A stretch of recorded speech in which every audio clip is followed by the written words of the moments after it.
This is Joey with the Outdoor Project Podcast, and this is our latest episode with Terra Design. Thanks for listening. So basically start with a pool, lost money on that pool, but I really lean into someone else's expertise, right? And I think that's what you have to do in starting anything new. Yeah. So we kind of worked with some local contractors until I had confidence enough to then take the test and get my C53 license, which I still have, but that's such a benefit. And when we're working with clients, say, hey, like the goal in us working with you is that you love your yard. Not love the design, love your yard. And as a background in contracting, we really know how to get you there because it's the design and the contractor or the build that makes it come to life so you can actually enjoy it. So, but that's how we got started, and kind of like that stepping stone is like kept trying new things that we hadn't done before and not being fearful of that. Well, I say, even there was fear, having courage enough to try it and figure it out. Basically faked it till you made it. A little bit, yeah. We don't have a formal background in design. Neither of us do, and it's something we're really self-taught. And I think what I love is that, our designs are always about the experience. That's how we approach every single life. What's the experience for the people who live here? That's a huge part when we're talking to our clients is, what do you want this to be, for you? And not thinking just about the aesthetic elements, but really about making an experience.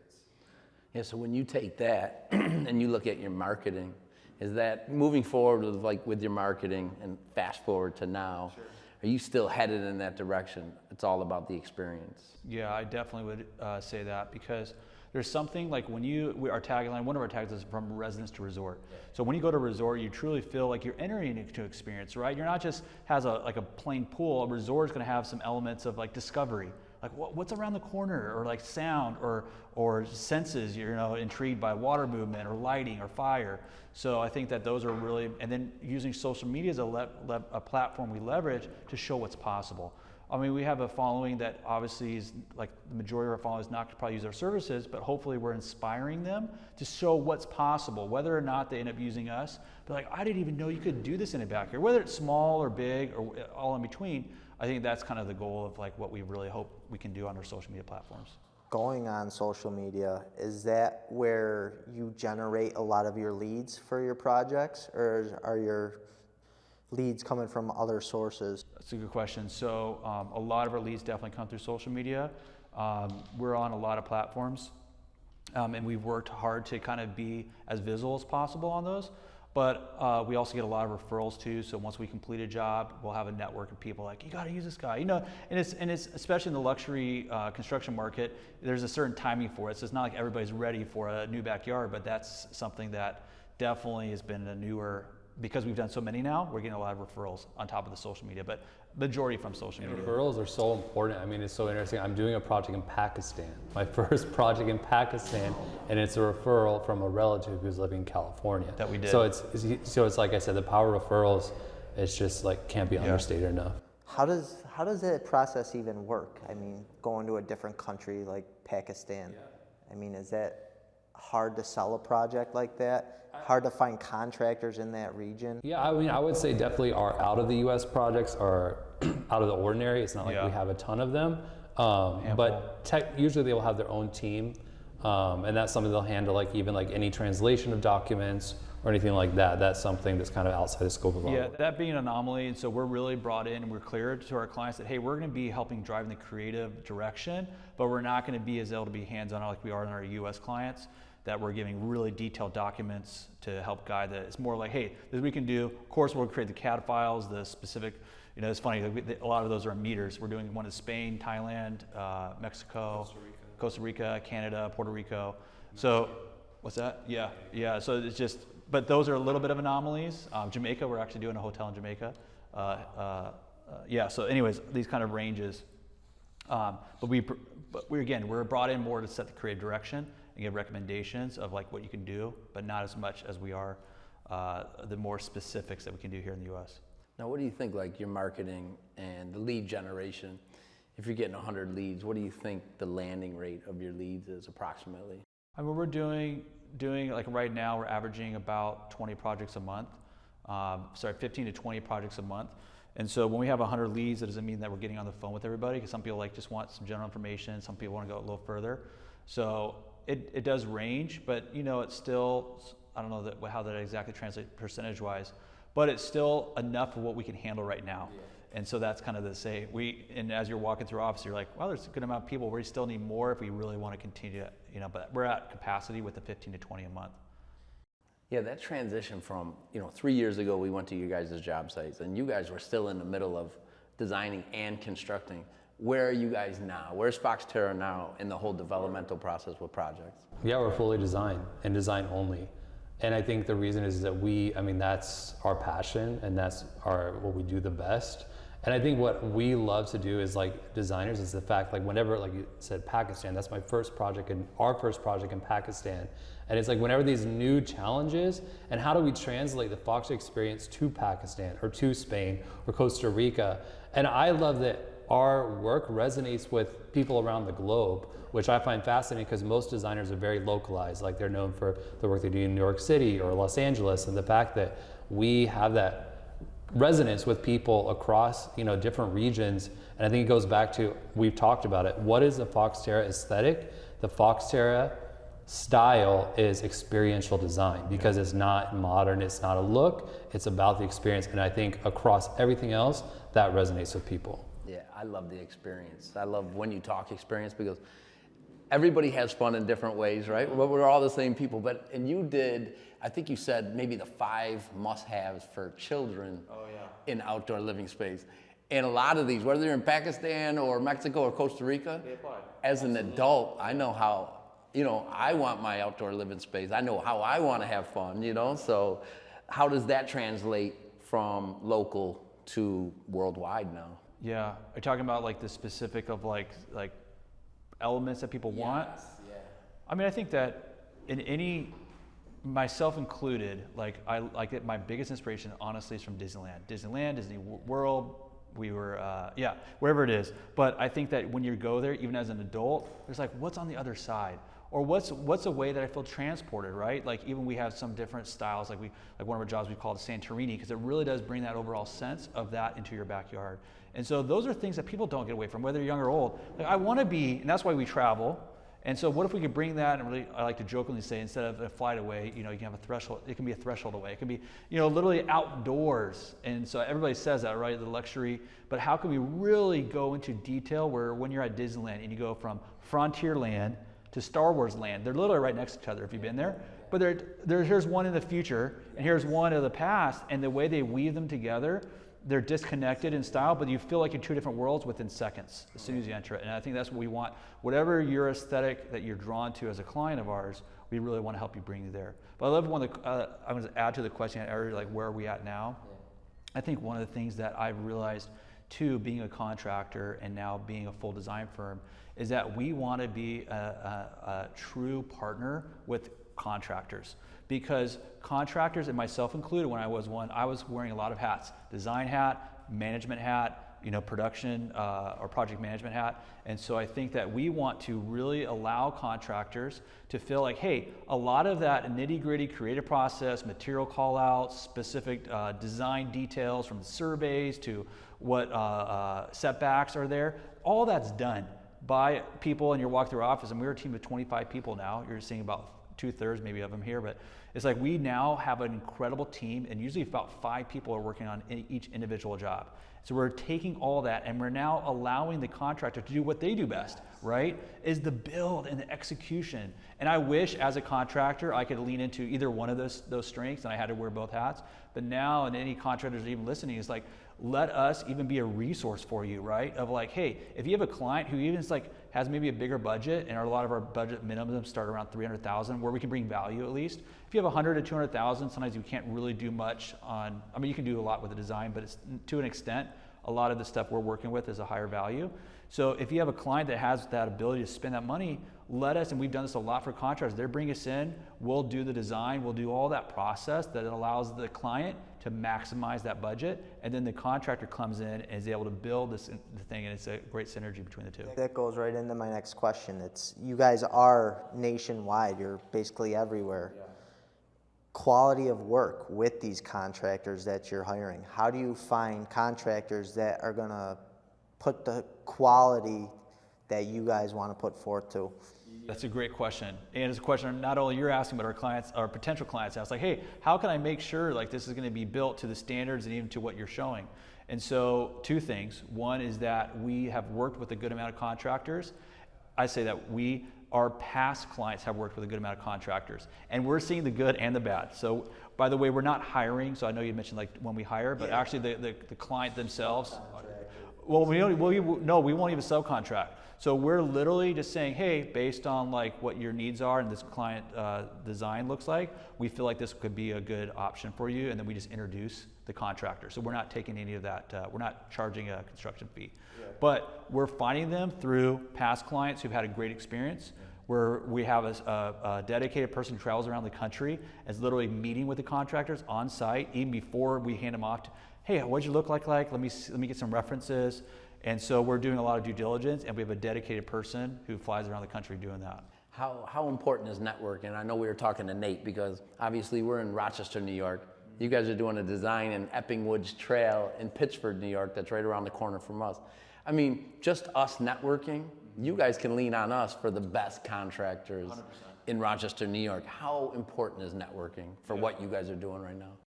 Speaking of that, because I feel like you... Yeah, I mean, we can't do our job without it. We're all one piece of the puzzle, right? So it's like design is an important piece, but it's not the finished piece. Right. So it's like we need our contractors, and what I love is we've leaned into developing these relationships with contractors across the US, is that they make our designs better, because I'm getting, for example, I had a project in Missouri and he told me, depending on the soil, like we'd have rocks in it, that could change the price.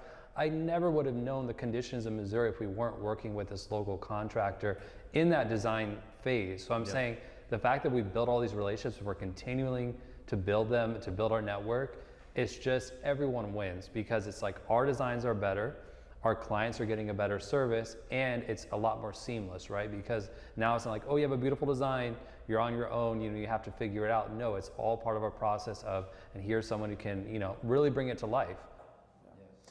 What's the future hold for Fox Terra Design? Do you plan on expanding and getting bigger and taking on bigger roles and hiring more employees, or are you at a plateau where you kind of want to stay right at this area, the sweet spot, That's a good question. It's always fun to cast vision. Getting there is always a lot harder. Hence the Miami trip. Yeah. I would say like our goal is that how can we continue to make our clients' lives better? And so there are so many people that do enter into, and we're in the luxury design market, or luxury construction market. So how can we continue to improve the ability for people to have the max potential possible? And I really believe that as we continue to focus in on developing our design teams, our production teams, is that we can give clients the best resources from materials. Because when we have people, we have one person in our office, all her sole job is to find the best materials for the clients in their specific areas and zones. And so if a contractor maybe locally is so used to maybe using like 2 or 3 main resources, and there might be one just down the street, it's not like we have to ship it in, but I'm saying when you have dedicated people trying to embed someone's backyard, and you have a team down doing that, I think that I don't want to say the sky's the limit, but we're not a plateau. We're literally still growing, and we've been growing. I think we hired 5 or 6 people this last 6 weeks, which is not like we're on this trend every week we're hiring somebody. But just this bump this last quarter has been busy, and we have specific goals that we set, and so it's hard to say exactly what that's going to be. But I do feel that there's thousands and thousands of people spending hundreds of thousands in their backyard, and we want to figure out a way where we can be the best resource for them when people are really looking to be create an exceptional yard. And it seems like the economy, right? Nobody knows what the economy's gonna do. Yeah. And you guys are growing and growing. Does that scare you? I mean, how does the economy right now affect Fox Terra? I mean, obviously, the economy is affecting everyone in different ways. And I think the way that Fox Terra is taking it is that our clients come from so many different areas, so many different backgrounds, and even the fact that we have projects that are hospitality projects. We've done Airbnbs. The fact that I can't tell you a typical Fox Terra project because there's just so many of them. That to me is just like if we had a very narrow client base or type, that's a lot more dangerous, because if the depending on the economy goes, that may go away. But I'm just saying as it's been because our reach is just so diverse about the type of projects we do. I think that to me gives me so much confidence regardless of the economy. We can't control that, but it's just the fact that we've tapped into so many different types of projects across all regions gives me a lot of confidence. And I think we are also trying to be very conservative in how we approach things, like how we spend money, how we grow. We're not just trying to we're not looking at the growth rate we have as something that even is sustainable, but hey, we are making solid choices and working with really wise people. We have, everybody sees Nate and I on our social media, how we're behind the scenes, and you guys are getting a glimpse of that. There's a lot of incredibly wise people that we lean on for guidance so that we're not making decisions on our own or not looking at factors that maybe we haven't walked through to help guide us. You're putting a high-end product in, so you Correct. basically have a target market that Correct. you're reaching to anyways. So Yeah. you're not going after the average Joe that's just trying to put a basic pool in their backyard. Correct, and that is a niche, right? So Yeah. there's Mercedes dealerships, there's Rolls-Royce dealerships. And then there's Ford dealerships. Yeah, there's Ford, and so but they're all going to get you a vehicle. Yes. And so the clientele, and it's not even like, because we're like trying to be something. It's just that what we found our niche and we're passionate about and our skill set. And this is our skill set, helping people with a luxury mindset and that have our average design that we work on is about $500,000 a spend on the backyard. And we've done them up to 3 or 4 million, down to probably our lowest is maybe 3 or 350. But that's just our specific niche, and that is a little less impacted on some of the economic waves than we might see. But it will be it will impact, and we, depending on how things play out, we're just kind of being prepared for that. But it is interesting, that we really kind of ramped up in 2020 of all years, and that's the year when I would say the economy was probably the most shaky as far as nobody knew what was going to happen. And that year was a great year for us. Yeah, and I know you kind of say, I love helping my clients. Do you approach your clients as they have a problem, you have to try to solve that problem for them? Go ahead. Let's do 3 more awkward pauses. Because you always hear in marketing is like, you got to solve your customer's problem, right? And you got to figure out that. Do you approach it that way? So I really don't, and maybe Justin has a different take on this. I don't know if that applies to our clients because at the end of the day, is it a problem that I do not have a luxury backyard? Is that a problem in my life? It's a great problem to have. I really see it as that we're answering a deep personal want and need. I think want and need together. It's not really a need though, is it? Well, it's for more some. of a want, Okay, right? yeah, exactly. You would And I say, think, right? yeah, a want. But the fact that they understand it's going to be a very lengthy process. It's going to be, and they're willing to do that because that's how much they believe in it. And I think what it really comes down to is that most of them are doing it for their families, their extended families, their friends, their homes, or places where they, And I think that's where it becomes a need. The need is to making sure you're doing this for your family. Exactly. You know what I mean? To make the family prosperous. Exactly. I think that's So, the need other than a want. To answer your question, are we solving problems? I think we're helping them optimize their lives. Because the fact even that a lot of our clients said we went on vacation to XYZ, 5-star resort, and we felt like it was a downgrade from our backyard. That's, I love to hear that because it's then if we have this at home, honey, we have the resort at home. We don't need to go to the resort. Exactly. Yeah. Exactly. It's funny you say that because I was just at a project, beautiful project, and the customer said the same thing. I said, well, how did you feel? Congratulations with the project. How do you feel about it? He goes, I just went on vacation. I couldn't wait to come home. That's when you know you were successful at what you did with the contractor/designer, So at this rate, you guys put in a lot of pools, a lot of luxury pools. Out of all the projects you've done, what's been the most fun, rewarding job that you've done so far? It's not in the question notes. I should have been better prepared for this. We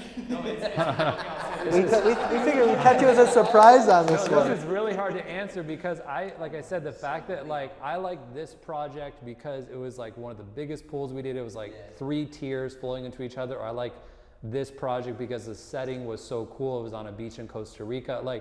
For me, they're so different. I can't put them in a line and pick my favorite. I can tell you why this was my favorite for that reason, but like I said, even the one. He's got one, I can tell. No, I don't. He's got one. I'll be shocked because I'm saying for me, I don't have one. I have my top 10. Yeah, They're but all amazing, Yeah. obviously. in their own way, exactly. So yeah, there is one that stands out because it was kind of a range of everything that I would want in my ultimate backyard. Oh wait, I think it's the Coachella one. That's my No, guess. yeah, but it's not. Okay. It's in Spain. So we okay. one of the players from Real Madrid, the soccer team, hired us to do as a yard, and so Thibaut Courtois, Real Madrid. He was the goalie. I don't know where he's at. Goalkeeper? Yeah, Yes. goalkeeper.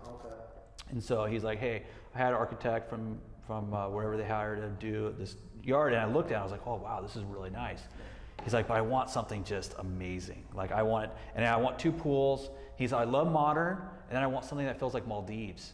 And I'm like, wow, how do you do this? Like literally, and so it was fine. He was fine to have 2 pools. He had the budget for it. So the house, it's a 30,000 square house, beautiful home, very modern. And so we created a very modern aesthetic there. But then it's a 2-story pool, so you can like see through. It's a glass bottom pool, so you can see down into the second or the lowest level. That lowest level leads you out into this basically stairs. These stairs, or this bridge, I should say. And we place these boulders so you can't really see on the other side of what this bridge is showing. And you walk up this bridge and you turn the corner, and we did that intentionally because we didn't want you to have a direct view of what's there. And you turn the corner, and then all of a sudden you truly feel like you're in Maldives. And we designed the pool as part sand, so natural sand, and then the rest is the pebble. And we separated the 2 materials with some faux rock. And then we did, again, Disney being a big inspiration. I was on a Jungle Cruise ride, and I saw this huge jumping rock, and he wanted something, so I mimicked that. One of the Disney, for those who watch Disney or go to Disneyland, there's always this joke on the Jungle Cruise, like, oh, it's a backside of water. So it's that part where the water pours out. And so we made it where you can jump off there. There's a whole slide, there's a whole deck, and then that deck behind this beautiful, like Polynesian looking structure is a go-kart track. So there's a go-kart track and a soccer, and the go-kart track and soccer were already done by the architect, so we just weaved all these different things together. So it just gives you all these different feelings. And then the final thing was really unique and niche, but it was like I want a place for my animals. So we created a cottage where you can have the bunnies and guinea pigs and all those things. And then we created a little miniature cottage backyard where his kids can take the animals to the back and play with them in these little contained spaces. And so all these elements, and that's why I think that really speaks to me, because there's some others that even look nicer per se, or maybe, but that all those elements intertwine make it special. Now something like that, very different, unique. How long did it take to research all of the things that he wanted for you to perfect that? Like to do the design, you're saying? Like you said, the Maldives, and looking at like whatever he wanted you to create. How long did it take you to 16 years.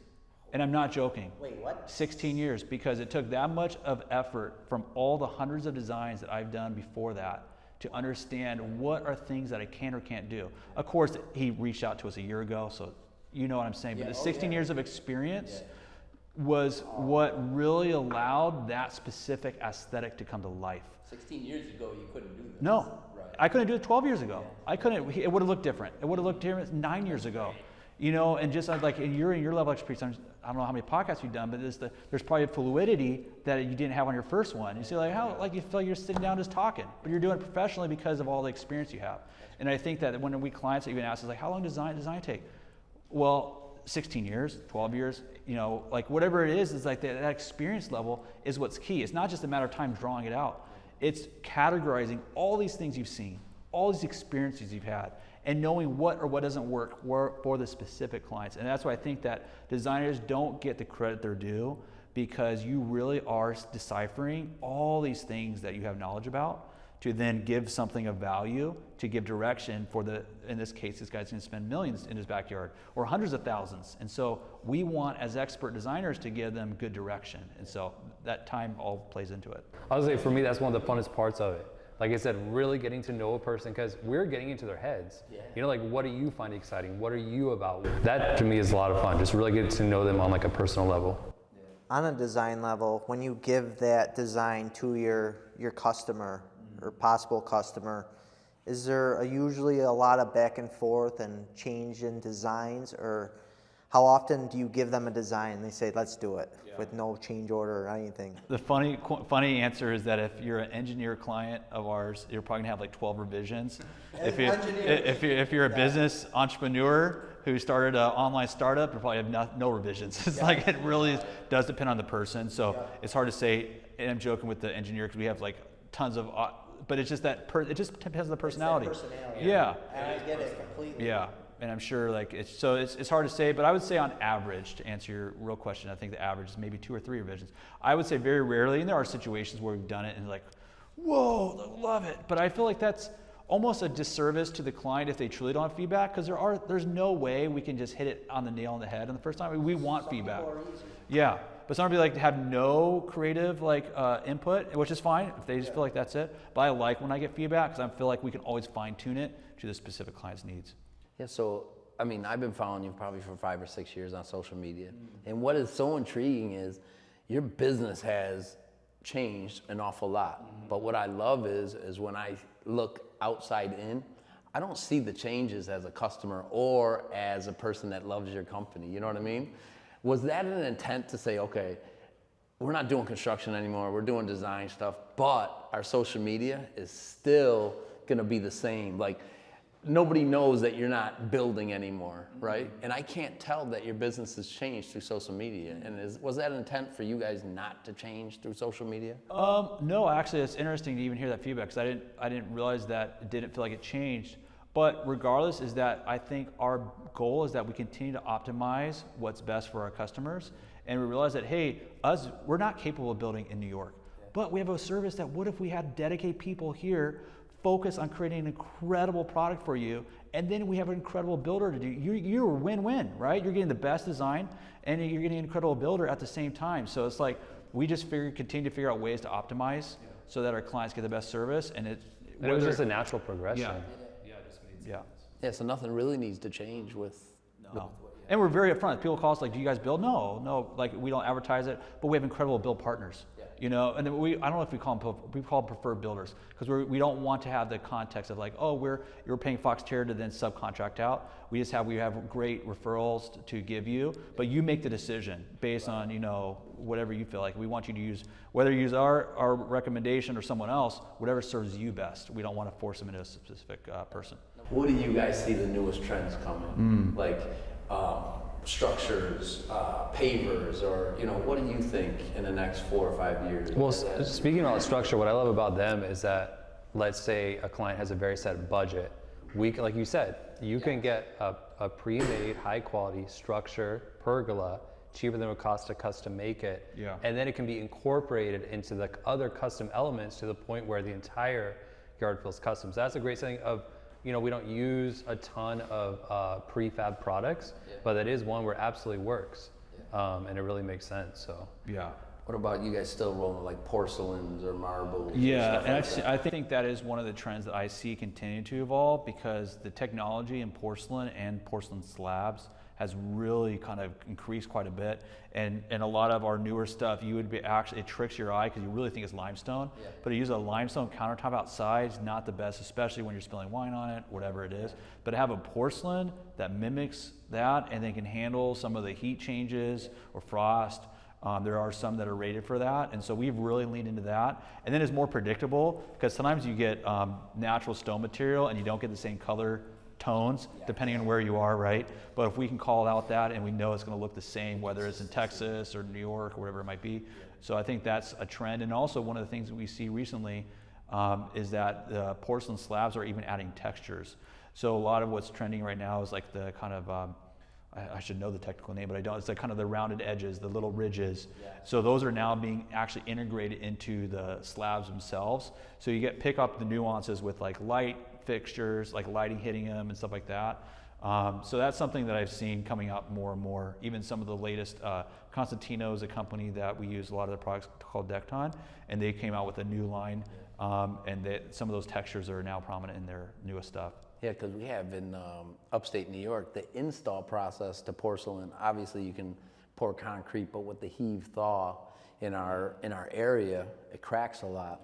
So there's certain ways that you would install like a porcelain install. It'd be Still trying to perfect it, I think. Yeah, it's an open grade base, you know, so those are some challenges that you might come, you know, that you have to lay porcelain differently in the Northeast compared to what you would do. But you can do here. it as a paver instead of, you know, dry set, or like, so there's different ways to approach it that way, and you still get a very similar look. And because I think people always think of pavers as more the concrete blocks, And you know, now with porcelain and the technology and the thickness, we did one in Colorado recently, and I forget the, it was from an MSI, our Terra, but That's what we sell. oh yeah, Yeah, it's great. yeah, 3/4 inch. That's a great product, and if you see some of our social media posts, I would say probably 30% of them will probably have an Arterra product because of the versatility of it, and we don't have to worry. And then also too, especially because we do so much around water, that it has that texture, so the non-slip, so that makes a big difference. Yep. So you used to think like pavers, they have to do these small blocks of concrete and they kind of, you know, have the weeds coming through, and now it's like you can do 24 by 24. I think even some of them are 24 by 48 profiles. You got some big slabs. Yeah, and so it just looks really clean, and it's just a great way. I know another material I'm calling out a lot more recently is TimberTech. I'm not familiar with it, but it's just engineered wood. Because I know I always avoided engineered woods because that looked like plastic, and I was just like, I do not want anything Or looking trucks. We used to do trucks. Isn't Belgard trying to get into that as well? Yeah, and there's, I mean, that's just a brand name. There's a few of them, but Yes, Yes. we use them quite a bit. yeah. Oh, no way. Oh, Yeah, and it looks amazing, and that's what I love. Like, if you especially want that deck look, like not like a porcelain wood look, like. But basically, we designed these columns with it, and it even goes into the water. So we were able to bring it into the water, so it feels like the whole column's built out of this, you know, wood. And you're like, kind of like, wait, how? And even though I knew what I called out, I walked up thinking like, wow, this looks so real. And that's the beauty of technology, is how it's like transforming things that you would think are like, there's no possible way you could add wood into, you know, a water element. And it's like, yeah, so it's really neat. You got so many projects going on at one point. Between the two of you, do you try to step foot on every project that you're doing? We have now 5 designers. So the 2 of us are like doing handfuls of them, but we also have 3 others. So it's really cool. So, and the answer is no, I want to, but it's not physically possible. I think there's probably between 100 to 150 being built right now, on top of another 100 that are in different stages of design. So it's just not physically possible. But we have other team members that do, and especially when needed, we fly out to sometimes. But right now we're just not able to, only because of like Maybe just the local volume. ones in this region. Sometimes no, we're going to Florida. We're going to Arizona. Nate did a really cool one in Arizona that we're about to go to in another month. The majority of the pool is shaded, so we got to see that. So it's fun. You know, I wish we could do them all, but we can't. For everybody who's viewing you guys on social media, what do you think of the next 5 years is going to bring for Fox Terra? Is it another design center? Is it, you know? No, I think that we want to be careful that there's so many people that do design centers well and have incredible showrooms. And I think we'd rather be the ones that reflect those showrooms rather than have our own. So I don't know if we'll have a showroom. We have a great digital library that we constantly are taking real world products and putting them into our 3D. I think the future is that we will continue to grow and expand, and more people will be aware that we're a great option for them to truly consider and even work with. I don't have like numbers to say, oh, we're gonna have like, you know, this many team. I don't think that really drives us. It's more of like, how many more people, I told our marketing team this, I said, you know, design is subjective. So we strive to be the best design firm possible, but we can actually measure how many people actually see us. And so if we can be the best at being the most visible, that's what we're trying to do. Because like anything, like you got to get eyes on. I remember when we first started, and for anybody as a new contractor, you're like looking at your stuff and you're like, my stuff's freaking amazing, but no one sees me. You know, it's very frustrating. I remember being like 500 followers or 1,000 followers, like, I know I'm doing good work, but why is nobody seeing it? And I think that, you know, you continue to put yourself out there, and you really work hard at getting eyeballs on your stuff so that you can get more people to realize you're a great option for them. So I think that's one of the things that we continue to work on, is how do we get more people, and even if for our contractors, we're an incredible resource for work for them. And so I love partnering with contractors. Because we were in that life, and we live that life. And so the goal is that we continue to be a great partner for contractors, to give them more work. And likewise, like if they have jobs that are like, oh my gosh, I don't know where, like this would be a great fit for a Fox Terra project, we want to be brought in to be a help to them. So that's something that I think that the future is, that continue to grow our exposure so we can help more people create these incredible yards. It's hard to say what 5 years looks like, but the trajectory you're on, I'm sure will ebb and flow. I don't think it's just going to be this continual arc up, but I think it's going to be something that we continue to optimize. What's the best products for clients? Because we've been testing so much, right? We have the unique luxury of volume, and so we're constantly seeing what works, what doesn't, and so we can be an incredible resource for clients in the future to give them the best recommendations. Now, marketing, Do you do all the marketing here yourself, or do you, I know you got a lot more staff, is there anybody in charge of marketing, or is it just you guys? That's a great question. I'm not in charge of marketing, Nate's not in charge of marketing. So So we have a marketing director, and she does an incredible job leading a team of 3 other people, I think now. And so no, to be honest, I don't even have social media on my phone. I really don't. So I literally will take videos if I do like them, and I'll send them off. Because I realize like, hey, I'm not good at this, but I'm passionate about it. Right. So let someone else maybe work on that. And if people are wanting to even figure out, like sometimes you do have to start, and I did start with just figuring out the basics, but then I was like, this is distracting me and I'm not good at it either. So leaning into the lane of like what I'm good at, which is design and sales, is kind of but I think that the team is what makes it. I mean, our team for everything makes it, you know. I mean, speaking of that, it's like, We've created Foxterra to be a team of experts. You know, it's like, we know design. Do I know, how to coordinate with architects? I don't.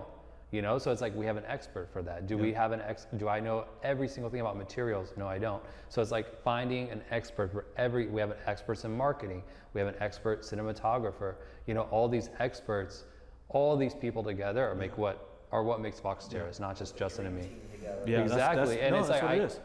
even thinking about, contractors, like I feel like contracting typically as an industry is very like, they're just on their own, right? Contractors, and it's just with the clients. It's like a one way, but it's like any business that can work. We have collaborated with so many different types of entrepreneurs, other people that have made Foxterra what it is. It's just that I would want contractors to know, like, networking, like you said, is the most important thing they can do, because that's only going to strengthen their business. And if they can be the experts in their field and align themselves with other experts, that's just going to only help their business. Yeah, we did the same thing. It's like both stores, right? And COVID was a mess, and it was like we had to really filter through our employees and create the best team to be the best distributors in upstate New York, and making sure we're carrying the right products and aligning ourselves with the right people, and help with marketing being, and you have experts in every, portion of the business, and that's why I think we're successful, and I think that's why we're sitting here with the best in the industry. Oh, thank you. Yeah, I just want to thank you guys for sitting down with us again. Yeah, no, this is. For the third time. Oh no, we love being able to connect, and I think what's one of our core values is being authentic, and you guys definitely represent that. Like, I know I'm meeting you for the first time in person, but there's a genuineness and not like an agenda, and I love that about what you guys are doing. It's like, hey, like, we're just curious. I think a lot of people lack curiosity in this space, and I think it's really cool, and we're curious too. Like, we want to learn, we want to figure out ways, and we want to bring people in who are curious to figure out the best way. So. We love what we do. He was a contractor. That's awesome. And I used to sell him material, but we became best friends, me and him and his brother. And he had kids, and I was like, "Don't you want to come work for me?" Yeah. Want a stable A job? little bit more security. Yeah. And he was great at what he does, but you know what? He's great for the contractors as well. Selling material. Not even that, just being a mentor to a lot of these contractors that he's been and done that, and kind of lead them in a great direction. That's awesome. Yeah, we got a good team just like you guys. That's awesome. That's what makes it. Yeah, and thank you guys so much. I appreciate it. Thank you. Thanks, Nate. Justin. Oh, Thanks. Awesome, guys. Thank you.